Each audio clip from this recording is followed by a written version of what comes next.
त्यांचा आधार जातो। माझ्याकडे ज्या केसेस आल्या आहेत त्यात 5-6 केसेसमध्ये महिला आयोगाने काहीच कारवाई केली नाहीये। त्यात महिला आयोगाने उलट पोलिसांवर दबाव आणून अमुक गोष्टी संपवल्यात, तर त्यांचा राजीनामा होणं हे अपेक्षित होतं। त्याचा लढा आपण कालच म्हटलं होतं मी माझ्या पत्रकार परिषदेत की 24 तासात झाला नाही तर त्यांचा लढा आम्ही आंदोलन करून करू, पण त्यांचा राजीनामा हा घेणारच। काल सुनील तटकरेंची बॉडी लँग्वेज बघितली, त्यांनी तिथून एका ठिकाणून जेव्हा पत्रकारांनी प्रश्न विचारले ते पळून गेले, तर सुनील तटकरेजींना मी ताबडतोब ट्विट करून म्हणजे माझं मत जे होतं ते मी मांडलं की तुम्ही पळा, पण आता यापुढे तुम्हाला आम्ही ना तुम्हाला सोडू ना त्यांना सोडू, काय वाटेल ते झालं तरी आम्ही लढू। आताच्या घटकेला मी याला पहिला टप्पा मानते आणि याच्या पुढे अनेक गोष्टी होणं बाकी आहे।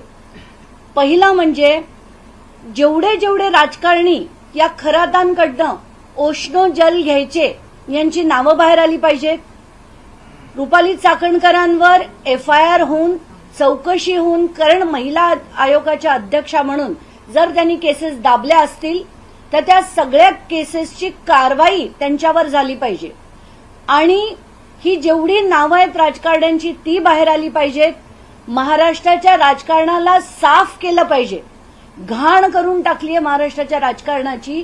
तर मुख्यमंत्र्यांना एकतर आभार, तुम्ही महाराष्ट्राच्या महिलांच्या डोक्यावर उपकार केलेत निर्देश देऊन, पण खरंच सार्कास्टिक बोलणं नाही, पण खरंच आभार की तुम्ही यावेळेस जरा लवकर तरी ते काम केलं।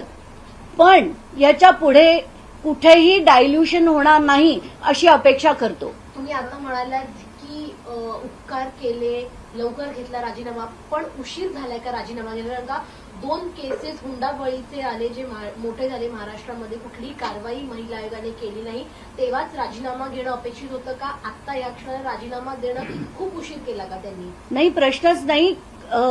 पहिले जे 2 झाले, वैष्णवी हगवणे प्रकरण असो, संपदा मुंडे असो, गौरी गर्जे असो, कुठेही महिला आयोगाने कुठलीही कारवाई केली नाही। हे तर पुढे आलेले आहेत। याच्या मागे पडद्यामागे कितीतरी ठिकाणी असे हुंडाबळी जातात, महिला आयोगाकडे महिला कंप्लेंट्स करतात, पण आयोग काहीही करत नाही। कारण अशा निष्क्रिय लोकांना, ज्यांना काडी मात्रही अक्कल नसते, काडी मात्रही त्यांना पडलेली नसते, त्यांना फक्त सगळीकडे मिरवणं आणि राजकारण करणं याशिवाय दुसरं कळत नाही, अशा लोकांना यापुढे मुख्यमंत्र्यांनी महिला आयोगावर आणू नये। मुख्यमंत्र्यांना खास मला हा निरोप द्यायचा आहे की याच्या पुढे राजकारणाला आणि आयोगाला लांब ठेवा।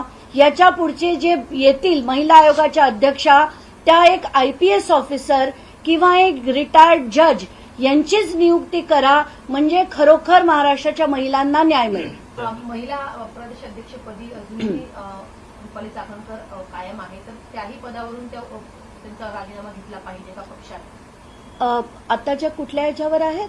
महिला प्रदेश अध्यक्ष नाही, आता तो त्यांच्या पक्षाचा निर्णय आहे, तो सुनेत्रा पवारांनी घ्यावा।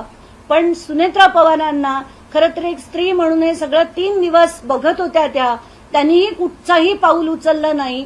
खरं तर महाराष्ट्राची पहिली स्त्री उपमुख्यमंत्री झाल्यानंतर त्यांनी महाराष्ट्राच्या महिलांसाठी अनेक गोष्टी करणं अपेक्षित होतं, पण 3 दिवस जेव्हा कळस झाला, सगळ्यांनीच पत्रकार परिषदा घेतल्या, त्यानंतर त्यांनी तो राजीनामा स्वीकारला। पण स्वीकारताना सुद्धा जे दिसलं ते म्हणजे सुनेत्रा पवारांचा चेहरा गंभीर होता, पण पुन्हा एकदा रुपाली चाकणकर जसं मॉडेलिंगसाठी उभे राहतात तसा त्यांनी एक त्यांचा जो फोटो होता तो पोज देतानाचा फोटो बघून मला वाटलं, त्यानंतरचं त्यांचं बोलणं देखील ऐकून त्याच्यात कुठेही विनम्रता नव्हती, एक अहंकार होता।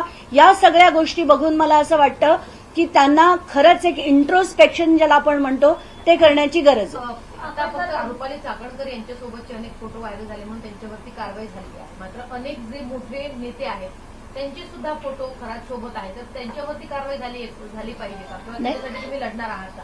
फक्त भाजपचे नेते असतील किंवा सगळेच पक्षाचे मोठे नेते त्याच्यामध्ये आहेत? मी तेच सांगतेय की ह्याच्यात हा पहिला टप्पा झाला यांचा राजीनामा, याच्या पुढे अनेक गोष्टी होणं अपेक्षित आहे।